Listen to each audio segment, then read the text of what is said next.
গতকাল থেকে কি হয়েছে এই সম্পর্কে আমরা সকলেই অবগত। বিষয়টা ছিল যে যেহেতু আমরা জানি যে আমাদের 7 কলেজ এখন ঢাবির আন্ডার থেকে বেরিয়ে যাচ্ছে। তো আমরা সেই প্রেক্ষিতেই এখন আমরা একটা অতি সম্প্রতি একটা বিষয় আপনারা সকলেই জানেন যে এখন ইয়েতেও জাতীয় বিশ্ববিদ্যালয়েও এখন ভর্তি পরীক্ষা নেয়া হচ্ছে। তো ওদের সাথে আমরা যেহেতু এখনো ঢাবির আন্ডারে আছি আর আমাদের পরীক্ষাগুলো আগের থেকেই নিয়ে হইতেছিল। এখন আমরা দেখতে পাচ্ছিলাম যে ওই জাতীয় বিশ্ববিদ্যালয়ের পরীক্ষার সাথে আমাদের পরীক্ষার একেবারে সামঞ্জস্য একই হয়ে যাচ্ছে। এর জন্য আমরা চাইছিলাম যে আমাদের নেগেটিভ মার্কে কি বলে মার্কিং নেগেটিভ মার্কিং হ্যাঁ, যুক্ত হয় এবং পাশাপাশি যেমন আমরা যেহেতু এখন আমাদের একটা কমিটি গঠন করা হইছে, আমরা চাইছিলাম যে আমাদের যে উম এখন থেকে যে আমাদের মানির বিষয়টা আছে, সেই কমিটি যাতে দেখভাল করে এবং মূল ঘটনাটা আসলে কি হয়েছে? মূল ঘটনাটা ছিল আমরা এমন ৫ টি দাবি নিয়ে গতকাল ঢাবির প্রো ভিসি মামুন স্যারের সাথে দেখা করি। ওখানে মামুন স্যার খুব নোংরা আচরণ করে বা ব্যবহার করে কাদের সাথে নোংরা আচরণ করে? 7 কলেজের প্রতিনিধিদের সাথে। যার পরিপ্রেক্ষিতে আমরা সায়েন্স ল্যাবে অবস্থান কর্মসূচি ঘোষণা করি এবং আমরা চেয়েছিলাম যে মামুন স্যার হয়তো আমাদেরকে কাছে আসবে, হয়তো ক্ষমা চাবেন বা আমাদের মাথায় হাত বুলিয়ে দিলেও তো আমরা এটা মেনে নিতে পারি। যেহেতু উনি আমাদের বড় বা শিক্ষক। কিন্তু উনি এটা করেন নাই। এর পরিপ্রেক্ষিতে আমরা গত রাত্রে উম গণতন্ত্র তোরণের সামনে আমরা 7 কলেজের শিক্ষার্থীরা অবস্থান নেই এবং আমরা ওখানে শুধুমাত্র এটাই চাইছিলাম যে মামুন স্যার আসুক, আইসা এর একটা সুরাহা করুক বা ঢাবি কর্তৃপক্ষ আসুক। কেউ তো আসেনি, উল্টা বরং আমরা দেখতে পাইছি যে ঢাবির স্টুডেন্টরা অতর্কিত হামলা করে এবং শুরু হয় এক নারকীয় অধ্যায়ের, যা আমরা সকলেই জানি এবং এই বলে যে এই হামলা কে করেছে বলে আপনি মনে করছেন? এই এই হামলার মূলত আমরা কারো এই দিতে চাই না। আমরা দেখছি যে যারা এই ঢাবির স্টুডেন্ট ছিল হামলা করছে, এখানে যেমন আমরা ছাত্রলীগকেও দেখতে পাইছি, পাশাপাশি আমরা দেখছি ছাত্র দলের কর্মীদেরকেও আমরা দেখতে পাইছি এবং পুলিশের যে ভূমিকা সেটা খুবই আপত্তিজনক ছিল।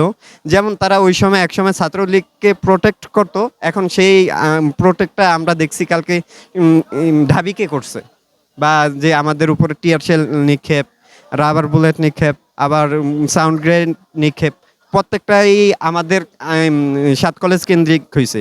ইভেন কি ঢাকা কলেজ ক্যাম্পাসেও ওরা টিয়ার শেল নিক্ষেপ করছে। শিক্ষার্থীর প্রথম পরিচয় হচ্ছে শিক্ষকের কাছে। বাংলাদেশের সকল শিক্ষার্থী শিক্ষকের কাছে, এটা হচ্ছে পরিচয়। কিন্তু উনি আমাদেরকে শিক্ষার্থী মনে করে নাই, উনি আমাদেরকে অপমান অপদস্থ করেছে।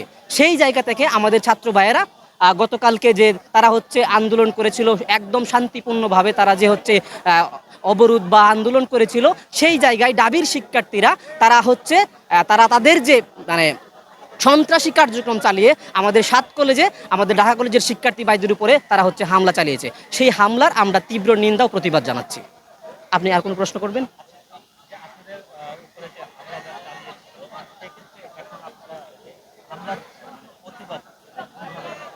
আচ্ছা, আমরা আমরা যে হামলার প্রতিবাদটা, সে পরবর্তী কর্মসূচি আমি আসলে সব কিছু জানি না। সেই জায়গা থেকে আমি বলবো, একজন সাধারণ শিক্ষার্থী হিসেবে আমি বলবো যে হামলার প্রতিবাদ স্বরূপ আমরা পাল্টা কোনো হামলায় যাব না।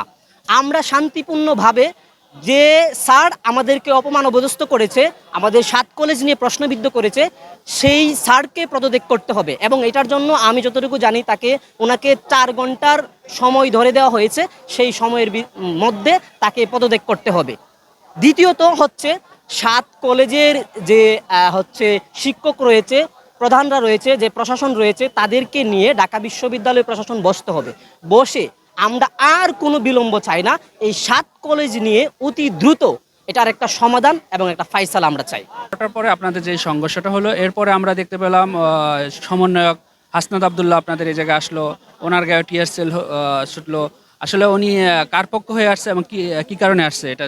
আসলে ভাই ব্যাপারটা তো বলা খুব মুশকিল, বাট আমি এতটুকু বুঝতে পারছি যে উনি জাস্ট ব্যাপারটাকে মানে সামলানোর জন্য বা ট্যাকেল দেওয়ার জন্য আসছিল, সিচুয়েশনটা জাস্ট একটু হ্যান্ডেল করার জন্য আসছিল, বাট হয়তো দুর্ভাগ্যক্রমে উনি হয়তো আহত হয় আর কি। যে সময় আসছে ওই সময় হচ্ছে গিয়া আন্দোলন শুরু হয়ে গেছে, একজন দাওয়া পাল্টা দেওয়া শুরু হয়ে গেছে। তারপরে দিয়ে আসছে তার আন্দোলনের সময় বা মারামারির পরে আসলে তো সেটার সমাধান হইতেছে না।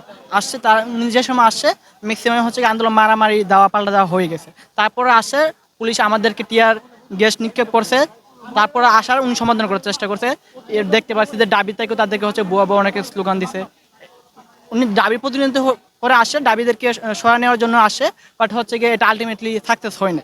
ডাবি যে এক আচ্ছা, উনি কি আপনাদের কোনো মেসেজ দিয়েছে ঢাবিতে বা ঢাকা কলেজের? না, উনি হচ্ছে ওনার দায়িত্ব হচ্ছে গিয়ে শান্ত করার চেষ্টা করছে, দুই পক্ষকে শান্ত করার চেষ্টা করছে। এটা আমাদের কোন ধরনের আশ্বাস দেয় না, যেটা জাস্ট খালি ওই আন্দোলনটার দামাচাপা দেওয়ার জন্যই জাস্ট ওই সময় তিনি আসছিলেন।